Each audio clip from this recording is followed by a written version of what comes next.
بسم اللہ الرحمن الرحیم۔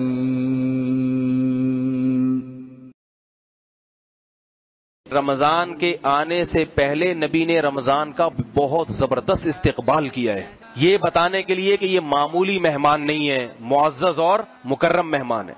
استقبال کیا ہے، کیسے؟ ہم استقبال کر لیں گے رمضان مبارک کے میسج چلا کے، ممکن ہے تھوڑے دنوں کے بعد ہم بھی جھنڈیاں ونڈیاں لگانا شروع کر دیں، رمضان آ رہا ہے اور تمبو ومبو لائٹیں وائٹیں وغیرہ وغیرہ، لیکن نبی کا یہ استقبال نہیں تھا۔ نبی رمضان کا استقبال کیسے کرتے تھے؟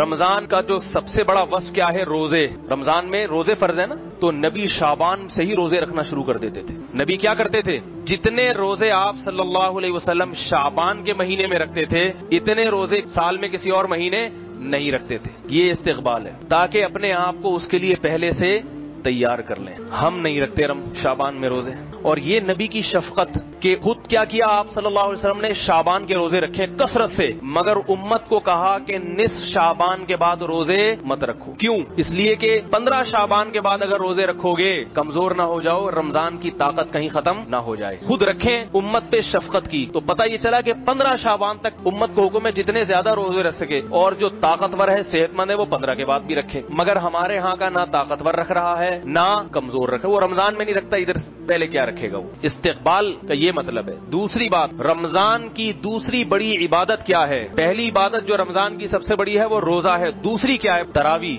تراویح میں قرآن کی تلاوت ہوتی ہے، تو رمضان کے آنے سے پہلے شعبان کے مہینے میں ہی تہجد کا اہتمام شروع کر دیا جائے اور تلاوت کی کثرت شروع کر دی جائے۔ سمجھ میں آ رہی ہے بات؟ تیسری بات، رمضان کا مہینہ اللہ نے ہم پہ فرض اس لیے کیا تاکہ ہم سے گناہ چھوٹ جائیں، تاکہ ہم سے گناہ چھوٹ جائیں، تو شعبان میں ہی گناہوں سے اجتناب کرنا شروع کر دیا جائے، تاکہ رمضان تک پہنچتے پہنچتے سارے گناہ چھوٹ جائیں۔ جو جس برائی میں مبتلا ہے شعبان ہی سے اس برائی کو چھوڑنے کی کوشش شروع کر دے۔ سمجھ میں آ رہی ہے بات؟ یہ 3 کام کرنے کس مہینے میں؟ بولو بھائی، شعبان۔ ایک، روزے رکھنے نفلی۔ نمبر 2، رات کو تہجد کی تھوڑی سی ہمت کرنی ہے، اور نمبر 3، گناہوں سے بچنے کی۔ گناہ کسے کہتے ہیں؟ بد نظری ہے۔ آج کل انٹرنیٹ پر بہت بےہودہ چیزیں دیکھی جا رہی ہیں، جوان آدمی اپنے آپ کو ان چیزوں سے بچانے کی کوشش کرے۔ ماں باپ کی نافرمانی بہت ہو رہی ہے گھروں میں، باپ کا احترام ہی نکل گیا ہے۔ ماں کا تو پھر بھی تھوڑا سا کر لیتے ہیں، کیونکہ ماں جو ہے نا آگے سے وہ بیچاری کمزور ہوتی ہے، ڈرتی ہے اولاد کے سامنے۔ باپ چونکہ جواب دیتا ہے تو پھر یہ آگے سے